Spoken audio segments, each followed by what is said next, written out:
What I was hoping to have up here was a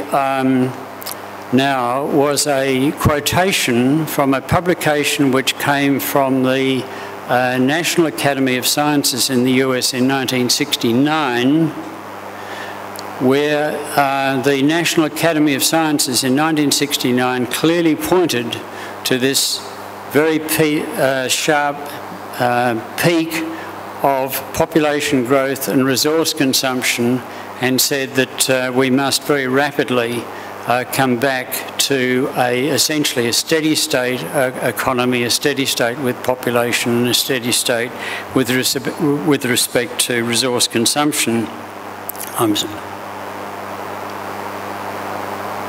No, I'm sorry, they're the wrong slides. They're from another another presentation. So I'm sorry I can't put those figures up in front of you, but I think the point that I wanted to make with those figures was that at least in the scientific community, in the informed scientific community, we have known for more than 40 years what needs to be done. If we had started 40 years ago, the job would have been much easier. As several of the speakers have said, it is very late in the day now. We have very little time to make the changes, but those changes are even more urgent. And if I can conclude then with the words of one of our speakers, who said, those who make peaceful change impossible make violent change inevitable. And whether that violent change is in terms of human conflict over dwindling resources, whether it's in terms of increase in the rates of pestilence and disease, the rundown on resources so that people are simply dying from a whole range of inadequacies in the support structure. The change will indeed be nasty and will be inevitable unless we take up the challenge. It's a very, very important challenge, and I suppose what one needs to say in concluding this meeting is to say that go forth and spread the message. One of the things I'd just like to pick up with George Browning was that for at least 40 years now, I have had a vision of a different sort of Australia, and it's picking up on what he said about being an Australian citizen or a global citizen and where your responsibility lies. We are a nation. We have a world that's divided into nation states. What do we do as Australians? And my dream, my vision has been that first of all, we put our own house in order. We accept that it is inevitable that we have to move to a sustainable future, and we seek to stabilise our own population. We seek to minimise our use of non-renewable resources. We seek to do all those things that were necessary to put our environment into a sustainable situation. But we don't do this in isolation from the rest of the world. We don't say, I'm all right, Jack, bugger off. What we say is we are going to do this not in a competitive way, which is the current view of nations one with another, but we're going to do this in a cooperative way. We are going to share with other nations our knowledge and our experiences and our skills and our technology and everything else, helping them to find their individual paths towards a more sustainable future. And I really believe that that is one of the ways that we as Australians can go out and not only bring our own house in order, but also address this problem of the Millennium Development Goals and the development of poorer countries, and indeed eventually produce a more sustainable and eventually a totally environmentally sustainable world. Now it remains only for me to make a few thank yous. And the first thank you, I think, really must go to Jenny Goldie. Where are you, Jenny? Oh,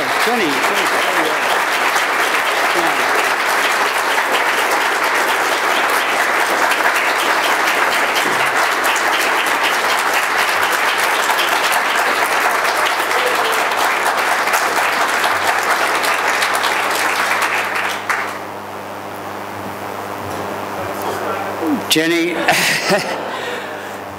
Jenny, we know that you have been extremely stressed over quite a long period of time, but for those of us who've been to this conference, we can say it has definitely been worth it. From our point of view, it has been a marvellous conference, and we thank you and your helpers for all the work that you've put in to bring this conference about. Thank you very much.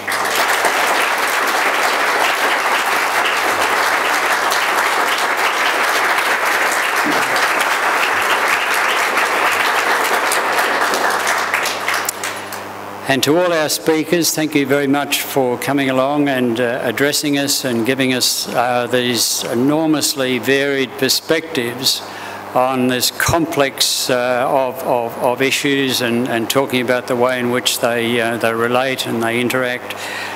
It has been extremely valuable, and I think every one of us has picked up, those of us who've been in the environment movement for a long time have picked up all sorts of ideas about how things do interconnect and do link on one with the other.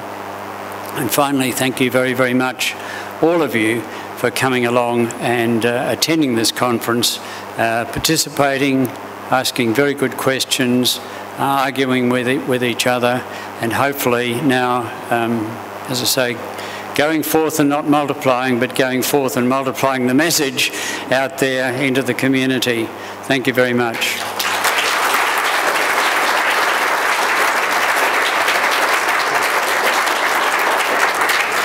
Now, I think we had somebody who wanted to possibly move a motion from the conference.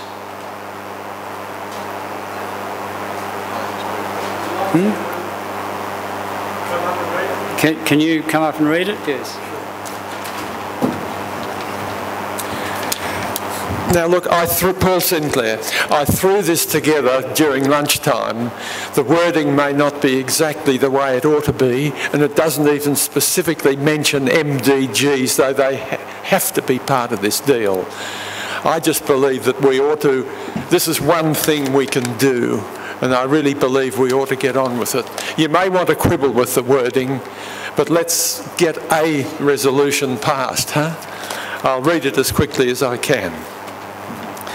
That this conference, accepting the most recent evidence on climate change and noting the impact of scarcity and increasing cost of food resources and energy sources, especially on poor or undeveloped countries, urges the Australian Government to take appropriate and necessary action by conducting the appropriate program of public education and joining with other wealthy and developed nations in taking a coordinated course of action aimed at appropriately lower per capita resource use, fair worldwide distribution of resources, and appropriately lower population levels, all within the context of producing population and resource use levels which can be sustained globally on an enduring basis.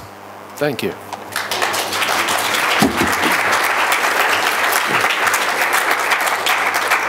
Okay, now I don't think we don't want to get into a debate about this, and as Paul has said, the words could be perhaps tidied up or whatever, but I think you understand the crux of what he's put down there. I'll simply ask for a show of hands for all those who favour that motion. Thank you very much. Looks as though it's carried unanimously. Thank you.